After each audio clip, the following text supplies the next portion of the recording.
السلام علیکم ورحمۃ اللہ وبرکاتہ۔ میرے عزیز بھائیوں اور بہنوں، معاشرے میں یہ باتیں خوب چل پڑی ہے کہ 12 ربیع الاول کو روزہ رکھنا چاہیے یا نہیں۔ دوسری بات، اگر رکھیں تو اس روزے کی نیت کیسے کریں؟ کیا میرے نبی روزہ رکھتے تھے؟ اور بھی بہت ساری باتیں ہیں، تو آئیے ڈیٹیل سے بات کرتے ہیں۔ آج میں اسی کو کلیئر کروں گا۔ ویڈیو غور سے سنیے گا، سیکھنے کی نیت سے سنیے گا، اور میرا بھی مقصد ہوتا ہے سکھانا۔ سارے جھگڑے اختلافات سے ہٹ کر میں ڈائریکٹ نبی کریم صلی اللہ علیہ وسلم کی حدیث سے شروع کرتا ہوں۔ نبی کریم صلی اللہ علیہ وسلم ہر پیر اور جمعرات کو روزہ رکھا کرتے تھے۔ جب آپ صلی اللہ علیہ وسلم سے پوچھا گیا کہ آپ پیر کو روزہ کیوں رکھتے ہیں، تو میرے نبی نے فرمایا کہ اس دن میں پیدا ہوا اور اسی دن سب سے پہلی وحی نازل کی گئی۔ تو یہ بات تو صاف ہو گئی کہ میرے نبی کی پیدائش پیر کے دن ہوئی تھی۔ اگر پیر کے دن پیدائش نہیں ہوتی تو میرے نبی یہ نہیں فرماتے کہ میں پیر یعنی منڈے کو روزہ اس لیے رکھتا ہوں کہ اس دن میں پیدا ہوا اور اسی دن وحی بھی نازل ہوئی۔ تو میرے نبی کی پیدائش پیر کے دن ہوئی۔ اچھا، میرے نبی ہر پیر اور جمعرات کو روزہ رکھتے تھے۔ ایسا نہیں ہے کہ سال میں ایک مرتبہ کسی پیر کو روزہ رکھ لیے، ہر پیر کو اور ہر جمعرات کو روزہ رکھتے تھے۔ تو پیر کو روزہ رکھنا یہ میرے نبی کی سنت ہے۔ اب بات آتی ہے 12 ربیع الاول کو روزہ رکھیں یا نہیں۔ تو آپ بالکل رکھ سکتے ہیں، اس کی اجازت ہے، نو پرابلم، نو ٹینشن ہو کر کے رکھیں، بالکل رکھ سکتے ہیں۔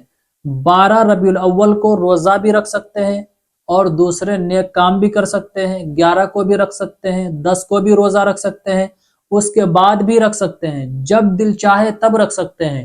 لیکن 12 ربیع الاول کو یہ سمجھ کر ہی روزہ رکھنا کہ اس دن کے روزے کی کوئی الگ سے خاص فضیلت ہے، پھر یہ مناسب نہیں ہے۔ تو 12 ربیع الاول کو روزہ رکھنا کہ اس دن روزہ رکھیں گے تو زیادہ ثواب ملے گا، یہ میرے نبی سے ثابت نہیں ہے، کیونکہ میرے نبی تو پیر کے دن روزہ رکھے ہیں۔ اب اگر پیر 12 ربیع الاول کو آتا ہے تو اس طرح میرے نبی نے روزہ رکھا، لیکن 12 ربیع الاول کو خاص سمجھ کر کے میرے نبی نے کبھی بھی روزہ نہیں رکھا۔ اسی طرح صحابہ کا دور گزر گیا، کبھی بھی صحابہ نے روزہ نہیں رکھا۔ رکھ سکتے ہیں، اجازت ہے، لیکن خاص سمجھ کر کہ الگ سے کوئی خاص فضیلت ہے، اس طرح روزہ نہیں رکھا کسی بھی صحابہ کرام نے۔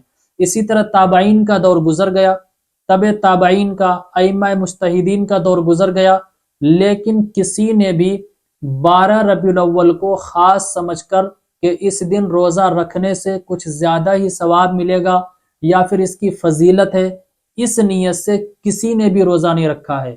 تو اگر آپ چاہیں تو رکھ سکتے ہیں، نو پرابلم، لیکن اپنے مائنڈ میں اس چیز کا خیال نہ لائیں کہ اس دن کے روزہ رکھنے سے کچھ زیادہ ہی ثواب ملے گا یا پھر اس کی کچھ زیادہ ہی فضیلت ہے۔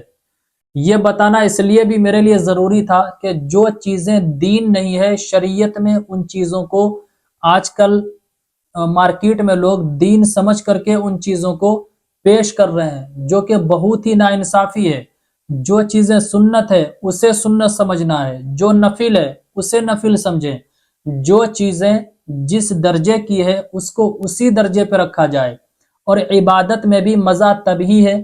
اچھا، جو بھائی اور بہن روزہ رکھنا چاہتے ہیں تو اچھی طرح سمجھ لیں یہ آپ کا نفلی روزہ ہوگا، تو نفل کی نیت سے رکھ سکتے ہیں۔ اب بات آتی ہے نیت کیسے کریں۔ تو جس طرح نفل روزے کی نیت کرتے ہیں اسی طرح دل میں نیت کر لیں، کافی ہے آپ کے لیے۔ اور اگر دل میں نیت نہ کریں، زبان سے نیت کرنی ہے تو زبان سے کر لیں کہ میں نفل روزے کی نیت کرتا ہوں، یا پھر لیڈیز ہیں تو میں نفل روزے کی نیت کرتی ہوں۔ انشاءاللہ نفل روزے کا مکمل ثواب آپ کو ملے گا۔ یہ کم از کم اتنا تو ہے، اس سے تو اچھا ہے جو یہ خرافاتیں کرتے ہیں، پورے مارکیٹ بازار کو سجایا جاتا ہے، پٹاخے پھوڑتے ہیں، چاکلیٹیں لٹائی جاتی ہے، گاڑیوں کی لائنیں ہوتی ہے اور لوگوں کی تعداد میں اضافہ ہی ہوتا چلا جاتا ہے۔ گاڑی پر بیٹھ کر کوئی کسی لڑکی پر چاکلیٹ پھینکتا ہے، کوئی کسی پر چاکلیٹ پھینکتا ہے، کوئی کہیں نشانہ بنا کر چاکلیٹ مارتا ہے۔ تو ان تمام گناہوں سے تو ہم بچ سکتے ہیں، اس لیے روزہ رکھیے، نفل کی نیت سے رکھیے، لیکن خاص فضیلت سمجھ کر نہیں رکھنا ہے۔ آپ صلی اللہ علیہ وسلم پر جہاں تک ہو سکے درود پڑھیے، قرآن شریف کی تلاوتیں کیجیے، نفل نماز پڑھیے۔ تو اپنی تھنکنگ کو چینج کرنے کی ضرورت ہے، اپنے مائنڈ کو چینج کیجیے۔ اگر سوچ بدل جائے گی تو ساری چیزیں تبدیل ہو جائے گی۔ پہلی بات کہ ہمیں روزہ خاص اس دن کی فضیلت سمجھ کر نہیں رکھنا ہے۔ دوسری بات، اس نیت سے بھی روزہ نہیں رکھنا ہے کہ آج کے دن روزہ رکھوں گا تو بہت زیادہ ثواب ملنے والا ہے۔ نفلی سمجھ کر رکھیں، نفلی عبادت جہاں تک ہو سکے بھرپور کیجیے۔ اور ویسے بھی قیامت کے دن جب ہمارے اعمال کم پڑ جائیں گے تو یہی نفل اعمال ہوں گے جن کے ذریعے ہمارے اعمال کی بھرپائی ہوگی۔